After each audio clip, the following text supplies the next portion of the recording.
Trump administration officials have been considering invoking the 25th Amendment for Trump following the violent mob that broke into the Capitol building yesterday and proceeded to vandalize congressional offices. And of course, Congress had to evacuate and shelter in place until it took hours for cops to finally get control of this crowd. Now, officials, according to The Hill, have exchanged calls and messages about the extraordinary measure, which would require a majority of cabinet officials plus Vice President Pence to declare to Congress that Trump is unable to fulfill his duties as president. By the way, we're hearing more and more from Trump administration officials who believe that he's mentally unstable and unfit to be in office. The discussions appear to be limited, and it's not clear whether they have reached the level of any cabinet officials. It's not clear that officials would actually move forward with invoking the 25th Amendment, or that enough cabinet members would even support it, particularly given Trump has only 2 weeks left in office. So one White House official says that Mike Pence has not been contacted about this effort. So that's according to what was reported by The Hill today. Who knows if things have changed since then? But I think that the 25th Amendment made a lot of sense way earlier in his first term. But of course, Trump administration officials have always been afraid of him. They won't stand up to him, and they know what the consequences will be if they even try. So unfortunately, this is an effort that I think came a little too late, but we'll see what happens. So let me give you some updates on that too. So first of all, CBS's Margaret Brennan reporting that there was at least one cabinet official that was definitely talking about and considering using the 25th Amendment. So it's not just assistants or some sources close to cabinet officials, it's the cabinet officials themselves. So Mike Pence is reported as furious at Donald Trump. And thinks that, of course, he's got stability issues. Look, the guy declared himself very stable. Only unstable people do that. They've all known it all along, but now it's just blowing back on them. Anna made a great point at some point in today's show. Look, the only reason why all these Republicans are upset and everybody in Washington is upset is because finally the violence came to their doorstep. When the right wing was attacking synagogues, they were attacking immigrant communities. They were trying to blow up buildings, and they were trying to murder the governor of Michigan. Unconcerned.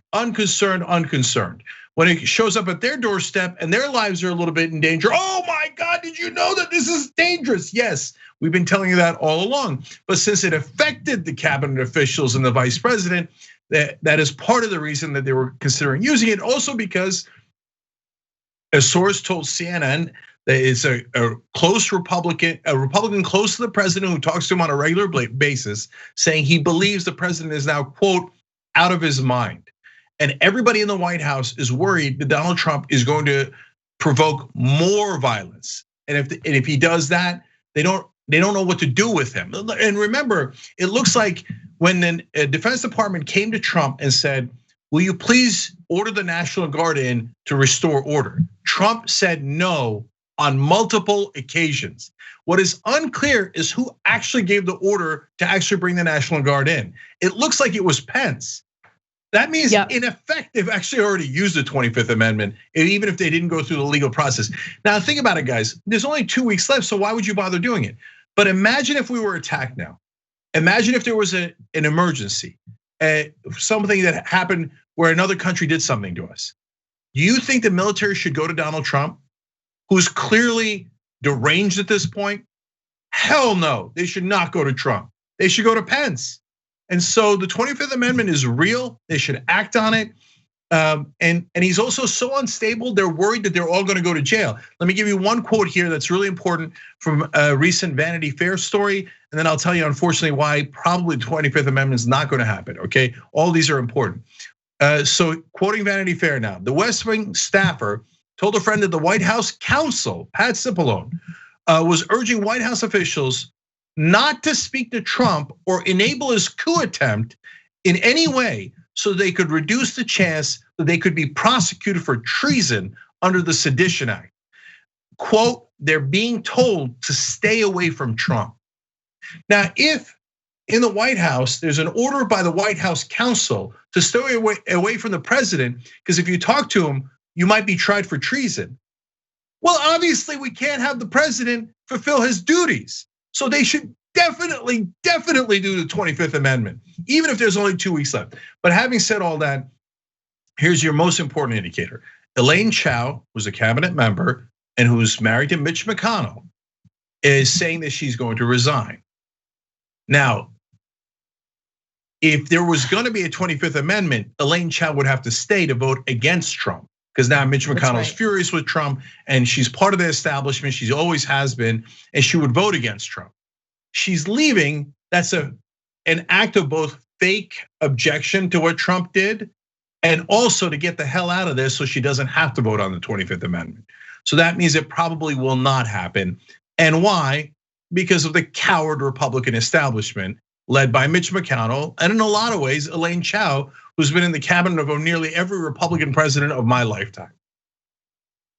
Yeah, I mean they're such cowards, and they've enabled everything that we've experienced under the Trump administration. In some cases, they went even further than enabling. In some cases, they absolutely supported and played an active role in accomplishing some of the horrific things that Donald Trump has wanted to do, including, yes, his viciousness at the border, the ridiculous trade wars that he engaged in that didn't actually amount to anything, that improved manufacturing jobs in this country. I mean, the right wing has been horrible all the way through Trump's term, and it doesn't surprise me that, of course, rather than holding him accountable in the last minute, they're going to go ahead and jump ship or try to do whatever they can to rehabilitate their own reputations. But I'm not buying it. I know exactly what they are, and as I've said before, I'm going to say it again. All of these Republican strongmen who pretend like they're all about, national security and doing what it takes to protect this country,